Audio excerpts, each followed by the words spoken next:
Let's continue on cost account. 4 method already cover कर दिए। मेरिक plan, तो मेरिक प्लान क्या है, पढ़ा था हम लोगों ने, मेरिक डिफरेंशियल प्लान। आगे बढ़ते हैं इमर्सन पे। इमर्सन क्या है, तो हास्ले और रोवन टाइम रेट और पीस रेट को रिकमेंड करता है, डिपेंड करता है। मेरिक जो पढ़ा वो पीस रेट पे डिपेंड करता है कि जितना काम करोगे, जिस प्रकार आपकी एफिशिएंसी होगी, उसके मुताबिक आपको वेज रेट असाइन किया जाएगा। Now come Emerson efficiency bonus plan.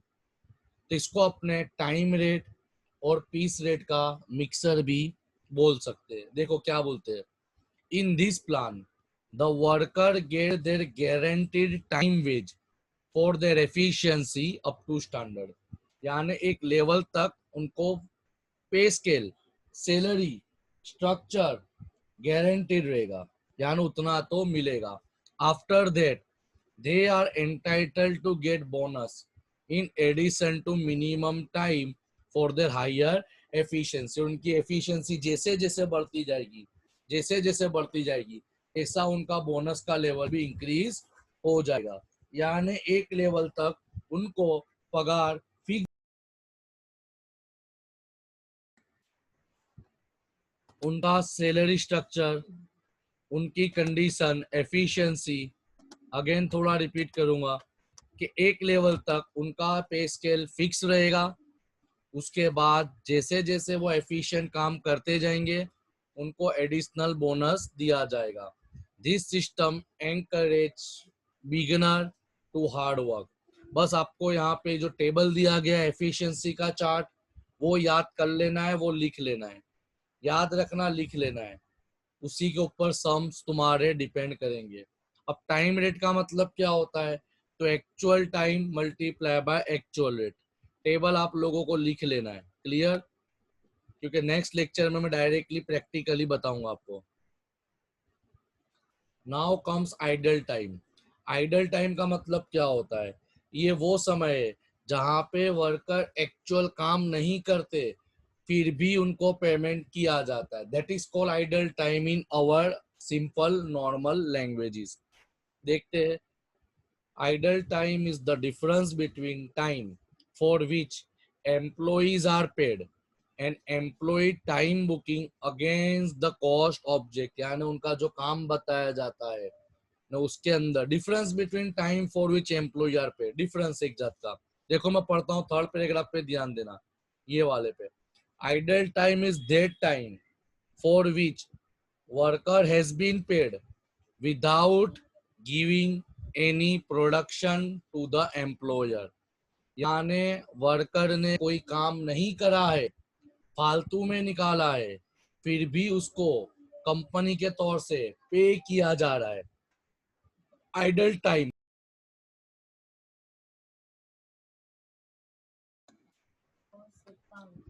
हाँ, तो आइडल टाइम दो टाइप का होता है। Number 1 normal, number 2 abnormal.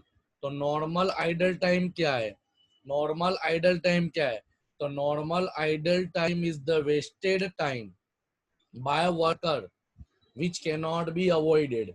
ये खर्चा, ये टाइम ऐसा है जिसको अवॉइड नहीं किया जा सकता। While abnormal idle time is a wastage time which can be avoided. Abnormal को अवॉइड किया जाएगा। रीजन क्यों है कि नॉर्मल को अवॉइड क्यों नहीं कर सकते, तो देखो कि यहाँ पे जो भी टाइम बिगड़ रहा है उसके पीछे कोई कंपनी और नेचुरल रीजन नहीं है। उसके पीछे जो रीजन है वो एम्प्लॉय का रीजन है। देखो जैसे number 1 time loss between factory gate and place of work. यानी वर्कर फैक्ट्री में एंटर तो हो गए मगर काम तक टाइम पे नहीं पहुंचे, वहां टाइम बहुत बिगाड़ है उन दोनों के दरमियान। Time taken in picking up the work, उनको 10 बजे काम करने का बोला, एंटर हो गए मगर 9:15 तक वो लोग काम करना स्टार्ट नहीं कर रहे। Time between one job and another, recess के बाद वो लोग ने 5-10 मिनट एक्स्ट्रा टाइम बिगाड़ा। Time taken for personal need, यानी चाय नाश्ता करना, वॉशरूम जाना, उसके बीच में वो लोग ने ज्यादा समय बिगाड़ दिया, फालतू का समय बिगाड़ दिया। तो ये सब नॉर्मल आइडल टाइम के रीजन है। अब देखते एबनॉर्मल आइडल टाइम क्या है, क्योंकि मैंने बताया कि एबनॉर्मल आइडल, हाँ, तो एबनॉर्मल आइडल टाइम क्या है? तो एबनॉर्मल आइडल टाइम वो है जिसको तुम अवॉइड कर सकते हो because it was not in your hand. Example, power failure, light चले जाना, break down of machinery, machine का टूट जाना, non availability of raw material, माल का नहीं मिलना, स्ट्राइक, लॉकआउट, ये सब चीजों को एबनॉर्मल है क्योंकि ये तुम्हारे हाथ में रहता नहीं है। अब आता है अकाउंटिंग ट्रीटमेंट, प्रैक्टिकल के लिए कम है। Abnormal idle time, it can be treated in two way. The cost of normal idle time is charged to cost of production। देखो एग्जामिनेशन में पूछा हुआ है कि जो नॉर्मल आइडल टाइम है इसको तुम प्रोडक्ट के कॉस्ट में इंक्लूड कर सकते हो, या तो the entire cost of normal idle time is treated as factory overhead, factory के खर्चे में उसको तुम लिख सकते हो। दोनों में से तुम कोई भी कंडीशन लिख सकते हो। नेक्स्ट, एबनॉर्मल आइडल टाइम, तो abnormal idle time is charge to costing profit and loss account. याद रखना, मोस्ट इंपॉर्टेंट है, एग्जामिनेशन में इसके इफेक्ट देना जरूरी है। Clear? Next topic is over time. Over time का मतलब सबको ही पता है कि जितना नॉर्मल वर्किंग आवर है उससे ज्यादा अगर वर्कर काम करता है तो उसको बोला जाता है over time. Overtime refer to time spent beyond the normal working hour, which is usually paid at higher rate than normal। Common overtime करोगे तो आपको नॉर्मल पगार से कुछ एक्स्ट्रा दिया जाएगा। The extra below the normal wage and salary paid is called overtime premium। In India, if a worker work more than 9 hours in a day or for more than 48 hours in a week, he is treated to be engaged in overtime। सीधा ये practical topic है because we are Indian, we have to follow Indian rules. यानी अगर कोई बंदा 9 घंटे से ज्यादा दिन में काम करता है या वीक में 48 आवर से ज्यादा काम करता है, इसका मतलब वो ओवर टाइम के लिए हकदार हो गया। अब रूल्स क्या है? The practice of over time is discourage, however it should be allowed. यानी हर बार नहीं ओवर टाइम करने दो, ओवर टाइम हर कंडीशन में नहीं होता। Over time should be allowed only in urgent. समझ में आया कि जब इमरजेंसी सिचुएशन हो तभी ओवर टाइम अलाउ करना है। A competent authority should sanction overtime after proper assessment and before the start of overtime working। यानी competent यानी जो respected authority person है उसको इसके बारे में जानकारी होना जरूरी है। Proper monitoring during normal our is necessary. क्योंकि कितने लोग क्या करेंगे, नॉर्मल टाइम में बैठे रहेंगे, उसके बाद एक्स्ट्रा काम 1 घंटा 2 घंटा 3 घंटा काम कर लेंगे। तो ये भी बताया गया है कि तुमको ये चीज पे भी ध्यान देना है कि रेगुलर में कोई टाइम पास करके ओवर टाइम का पैसा ना ले रहा हो। Instruction will be given to the worker in advance for all job. अगर ओवर टाइम करवाना है तो वर्कर को पहले से इन्फॉर्म करना पड़ेगा। Plant and machinery should be maintain properly. जो आपकी असेट है प्लांट से जहाँ पे प्रोडक्शन होने वाला है उसको भी प्रॉपरली मेंटेन रखना पड़ेगा ताकि ओवर टाइम की वजह से उस पर नुकसान ना हो। अब देखो accounting treatment, reason for overtime, उसकी ट्रीटमेंट क्या है?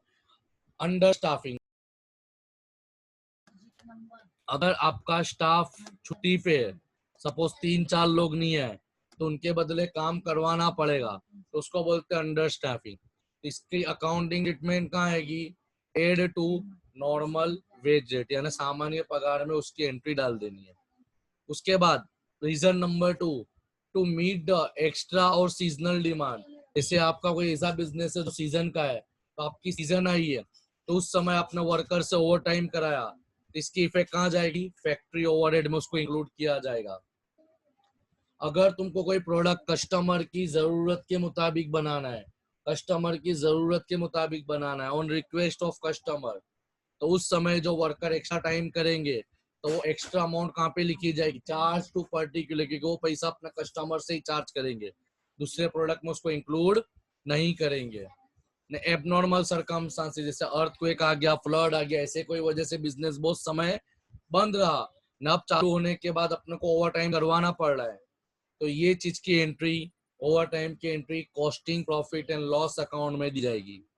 अगर डिले बाय डिपार्टमेंट, अगर डिपार्टमेंट से कुछ लोचा होता है, काम करने में थोड़ी लोचे लग जाते तो वर्कर से ओवर टाइम करवाना पड़ता है, तो उसकी इफेक्ट आ जाएगी डेबिट टू पर्टिकुलर डिपार्टमेंट, यानी जो डिपार्टमेंट के वजह से हमारा काम अटका था, उनके लिए ओवर टाइम कराना है, उनके अकाउंट में इसकी एंट्री दी जाएगी। क्लियर?